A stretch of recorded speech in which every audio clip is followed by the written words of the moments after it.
life insurance, you should check out PolicyGenius.com. They compare all the best insurers to help you find the right policy. So it's super easy, and like this compare and save with PolicyGenius.com. The doctor called me and she was like, "You have multiple sclerosis." So I'm tired all the time. But you just have to keep a positive attitude. Sometimes when I come home, I'm struggling, and I'm like, I don't know what to make for dinner. It's always the same thing. That's why HelloFresh works for us. They're fresh ingredients, everything is lined up, and we were saving money. I love when we're cooking together. That's the movie for the rest of the night. Go to HelloFresh.com and use code TV30 to save $30 off your first box. HelloFresh, get cooking. America's top critics are raving Hostiles is one of the best films of the year. Christian Bale is astounding. It's the finest Western since Unforgiven.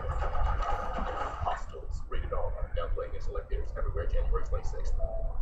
We began like many young couples, in love, living in a cozy condo. As our aspirations grew, Toscana Properties helped us plan for more.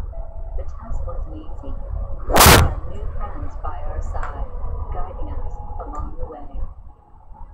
In the end, we discovered that home isn't just a place, it's a feeling. Toscana Properties. Did you know there's a place where you can try out all the latest from Xfinity for yourself? At the Xfinity store. Here, you can learn how to get the most Wi-Fi coverage and the fastest speeds for your home with Xfinity X5. Or find out how you can take your favorite entertainment with you. You can search across live TV, your DVR, on-demand, even Netflix. Show me the wall. Hello. But don't take my word for it. Visit your local Xfinity store and see for yourself. Stop by this great location or go to XfinityStores.com to find a store near you. Discussing just work. Growing number of complaints and allegations about sexual impropriety. Pursuing different directions. Breaking news: Steve Bannon ripping into the president's son in an book. Takes unexpected twists and turns. They don't accept the Israeli claim to Jerusalem. Our trusted NBC News journalists will guide you through every month. Donald Trump seeks to tighten the vice on North Korea. How is this White House going to answer tomorrow? Right there, wait a minute. Every major U.S. intelligence agency has said with high confidence that Russian meddlers use social media, including industry giant Facebook, in an attempt to influence the outcome of the 2016 election. But more than a year later, some critics are accusing the major social media titans of not doing enough to stop Russian interference on their platforms. With the 2018 midterms only a few months away, the question becomes, are they moving quickly enough to stop it from happening again? For more, I'm joined by NBC's Jolyn Kent, who spoke to three Silicon Valley insiders who know the company. Froze up on him playing alone? That's right. We spoke to three Silicon Valley insiders in an exclusive interview. They're getting together to speak out against Facebook and also start forming an organization to push back at what they believe that Facebook is doing wrong. In fact, this is one of the most compelling things that Tristan Harris said to us in our interview last week. Take a listen. Facebook's a living, breathing crime scene for what happened in the 2016 election. And only they have full access to what happened. That's what I mean. Like no one else, the outside research community, can't get full access to the data. Only Facebook has that data. Now, only Facebook has that data because they don't necessarily make their information available to outside programmers and developers to take a look at what the issues may be. Twitter has a slightly better system to allow transparency on that front. But the other two people in the interview, which we're going to hear from them tonight on NBC Nightly News, in this exclusive, they actually say they sounded the alarm up to 4 years before the 2016 election. We're also hearing from Facebook on this front, and I want to share their statement with you right now. This just came in, and Facebook pushing back on what these three men have to say. They say Facebook is a vastly different company from when it was first founded, and we're taking many steps to protect and improve people's experience on the platform. They say that they've been working to destroy the business model for false news and reduce its spread, stop these bad actors, and they're also hoping to stop them from meddling in elections and bring a new level of transparency to advertising. Last week, they say, which we covered on NBC, they are prioritizing political posts from friends and family to help really bring people closer together. So what we're seeing now is the beginning of a small, perhaps a sea change at Facebook to try and fix this issue. But even that, fucking hole, huh? Exposure to publishers. Roger McNamee was telling me yesterday that, you know, that may not have solved the problem. It might even exacerbate it. The fact is, when Facebook says it's changing its business model is predicated on getting as many people to click on things as possible. And sometimes fake news is more alluring than real news. Absolutely. It's sowing discord that really is so lucrative. And Roger McNamee, an early investor in Facebook, a former mentor to Mark Zuckerberg, he helped recruit Sheryl Sandberg to Facebook to help lead that organization. He's also in our spot tonight. And what's so interesting about what he says is that there needs to be a different model, maybe a subscription-based model, or maybe we own our personal data a little bit more and be able to commoditize that and move that around. There's also concerns about bots, which we've of course discussed before, people masquerading or machines masquerading as individuals. So there's a lot here to unpack, and it really is 2 billion people on Facebook. Remember, this is the U.S. and China, the entire population. And Facebook knows everybody who read fake news in the 2016 election. They can't solve this anymore. Wow. They probably can. They've also issued a portal Holy so you can check if you were exposed, but they aren't taking the proactive step of informing people. Just letting you know. And there's been congressional investigations that are still underway. A lot of information, a lot of questions that have not been answered. This is tonight on NBC Nightly News? That's right. Very good. All right, thanks, Jill and Kent. And you can see more of that exclusive reporting tonight. NBC Nightly News with Lester Holt, 6:30 p.m. Facebook's head of global policy management, Monica Baker, will be testifying on the Hill tomorrow. Former Massachusetts Governor Mitt Romney weighed in on Trump's Make America Great Again slogan today, saying a nation cannot be considered great. It's not good. It's the latest comment from the former presidential nominee distancing himself from the current commander-in-chief. Just yesterday, Romney tweeted about the president's disparaging comments about Haitian and African countries, saying his words are inconsistent with America's history and values. This all comes amid reports that Romney's getting ready for a Senate run in Utah. He faced questions about that at Utah's economic summit earlier today, and here's what he said.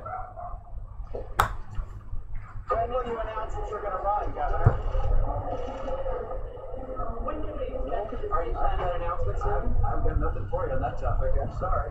I sure had fun today speaking with the chamber and meeting people here. I'll be here, I guess, the end of the week as well. But people want you to run, so why not? Well, some do, I'm sure. I don't have anything for you on that topic today. Time will come, but it's not done. All right, sources tell NBC News it's not a matter of if, but when he'll announce his campaign. The current Utah senator announced earlier this month that he would retire. President Trump said he wanted Hatch to run again, effectively blocking Romney's bid. Should he run, Romney that is, that'd be another Republican moderate voice in the Senate, and he'd be positioned to challenge President Trump for the nomination in 2020. For more on Romney and his future in politics in Utah, I'm joined by Mindy Finn. Mindy worked for the Romney presidential campaign as their director of digital, and she worked with the George W. Bush campaign, as well as the RNC. Mindy, thank you for joining us. Yeah, absolutely. Happy to be here. What do you think about this, first of all? Do you believe the word that we're getting that Mitt Romney is going to run to be the senator from Utah? Yeah, look, I expect that Mitt Romney will run for Senate in Utah. I hope that he does run. More importantly, I think what we're seeing here likely is that he's approaching this characteristically in a conservative, strategic way, and he's making sure that his I's are dotted and his T's are crossed before he announces his run. But I do believe these big speeches in Utah are the precursor to his announcement. Let's draw this out a little bit more, because there are lots of Americans who don't care all that much about the specifics about Utah politics, but they're wondering what the implications are on the grander stage. And you, by the way, have run as a candidate in a national election. What does this mean? Let's say he runs to be senator from Utah. What does that do for Mitt Romney, and what does it mean for the Republican Party? Sure. Well, usually when somebody comes into the Senate, sometimes that is the platform to propel them onto the national stage, to give them a greater voice. Here at Mitt Romney, you have somebody who is already a national figure. Obviously, he was the Republican nominee for president in 2012 and had a bit of a national profile before then. So while he will come in as a freshman senator, he will already come in with having a national profile, a greater force on the stage, and will be able to have an impact on issues more so than your typical freshman senator. In this moment, I think that's important. Obviously, it's important on your typical policy issues, on the economy, on immigration, on the issues that are being debated today. But even more importantly, in this moment, we're not just looking for somebody to balance, kind of left-right balance within the Senate. There needs to be a balance within the Republican Party of somebody who's truly a conservative when it comes to decency and morality, and who can speak to this time and stand for core American ideals like liberty and equality, which Mitt Romney has done throughout his career and has continued to do in the last few years before this Senate Is he run. prepared to be either an alternative to Donald Trump or a spoiler for Donald Trump's 2020 run, in your opinion? But I don't know that this is about being a spoiler. Look, he made his opinions clear about Donald Trump during the primary. Donald Trump is president now. Mitt Romney has said, and I believe this to be true, that he will work with the president. That would be important for him to do if he were to be elected to the Senate. But in many ways, he is the anti-Trump. And I think that's important for our country to see leaders of character who are truly committed to their family, who provide an example of leadership in this country, who put the face that they present to the world is one that we can be proud of. Many Americans, the majority of Americans, are clamoring for that kind of leader right now, and that is who I expect him to be, just like he's been in his entire life.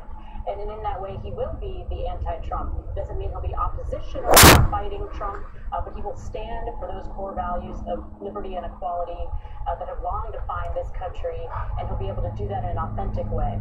Mindy, good to talk to you. Thank you for being with us. Mindy Finn is a Republican strategist, director of digital strategy for Mitt Romney's 2008 presidential campaign, and former running mate of Evan McMillan.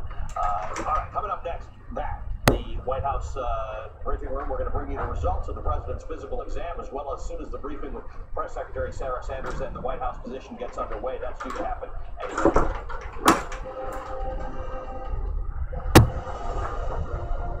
Beneath the waves are creatures beyond our imagination. No pun intended. Series premiere. BBC America. There she is. Your friend and just mine. You like her. She's really good at social media. She buys stocks in companies that stand for something. You like her.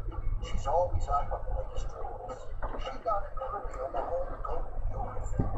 And her sunsets are always hashtag no filter. You like her.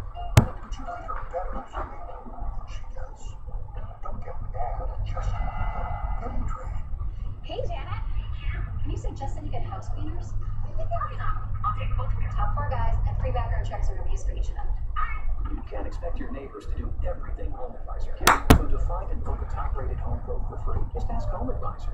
With a statement from Brigadier General Dr. Richard Tubb, he is White House Physician Emeritus, a retired military officer, one of the longest-serving White House physicians in history, serving from 1995 to 2009.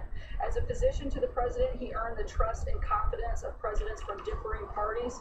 He trained under a physician who did the same, and then trained Dr. Ronnie Jackson, the current physician to the president, who has also earned the trust and confidence of presidents from both parties. Dr. Tubb wrote, "I hired and trained Rear Admiral Dr. Ronnie Jackson. My patients, President and Mrs. Bush, knew and trusted him. I think it's safe to assume that President and Mrs. Obama trusted him as well. After all, they personally selected him to be their physician."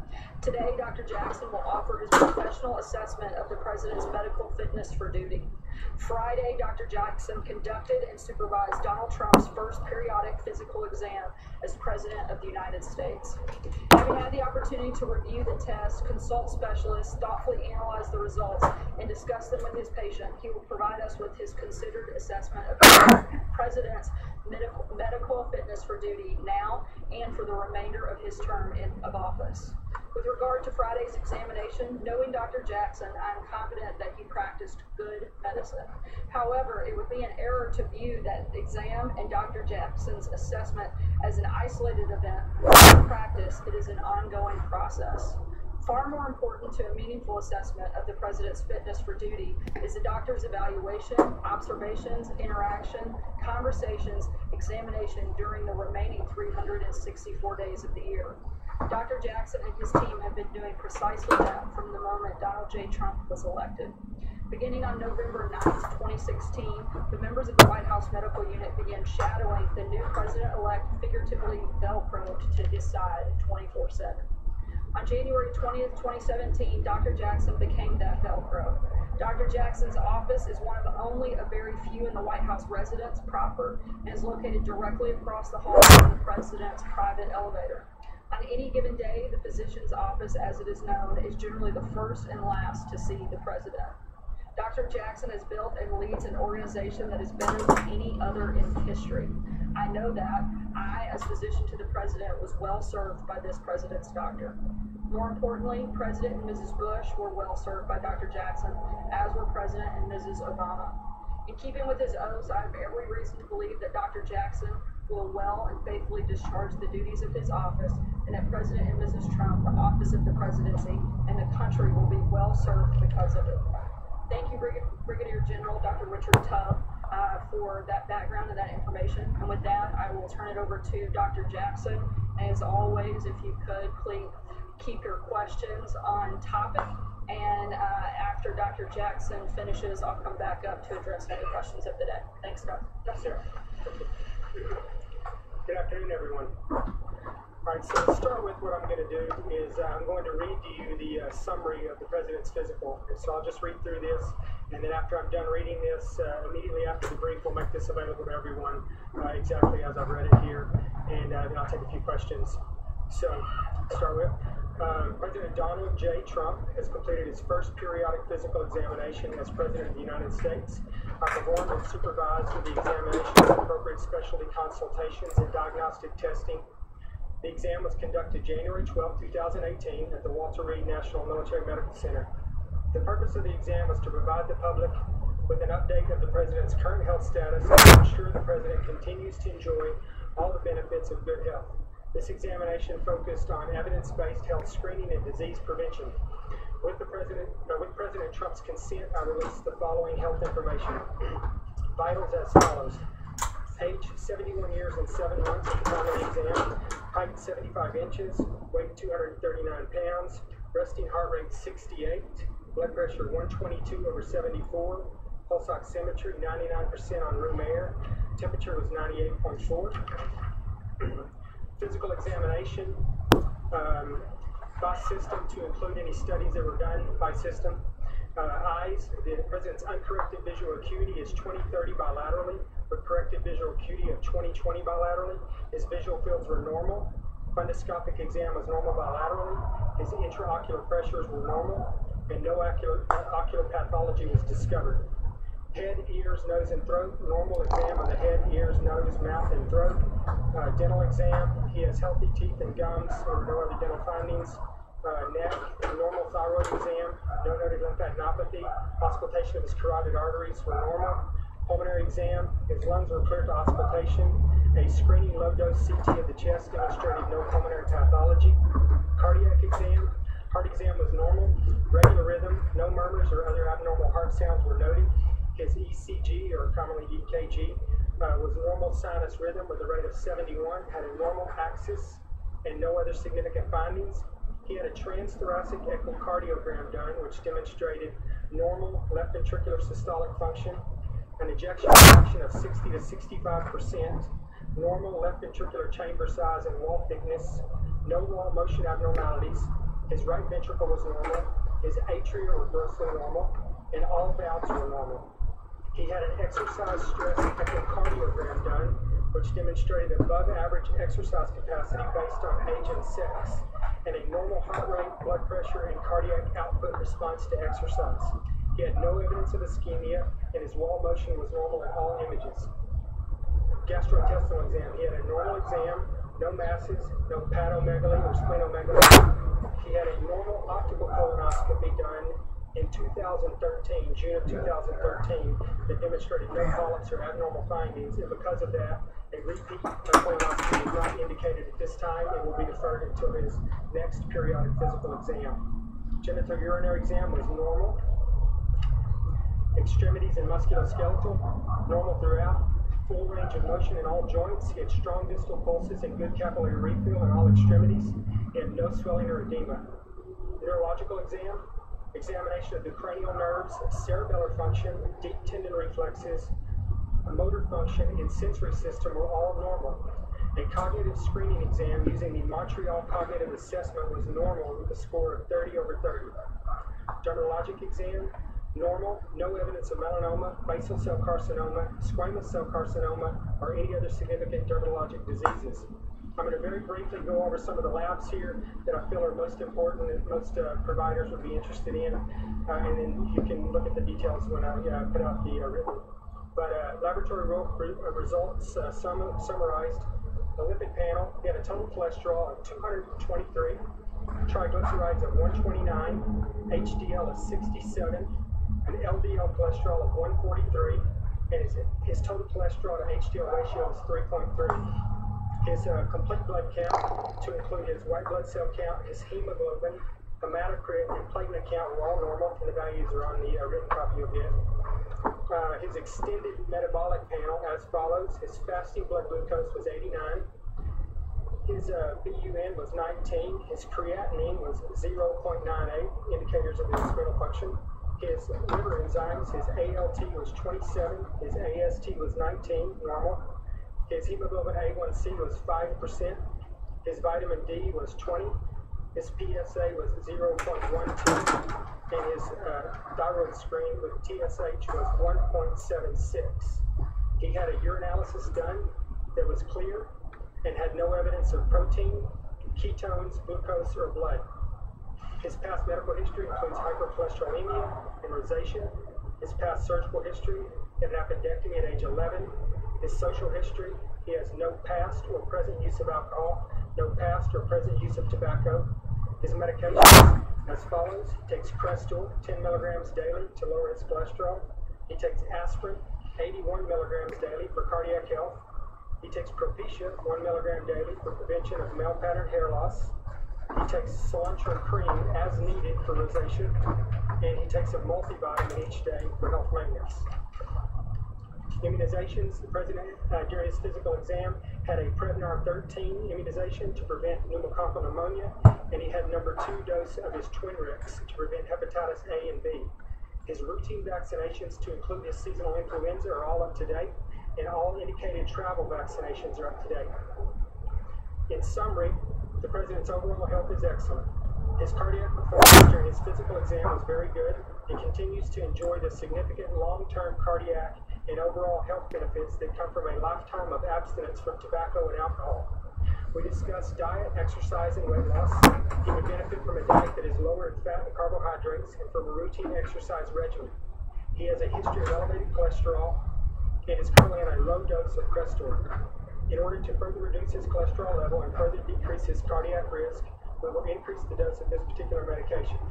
The president is currently up to date on all recommended preventive medicine and screening tests and exams.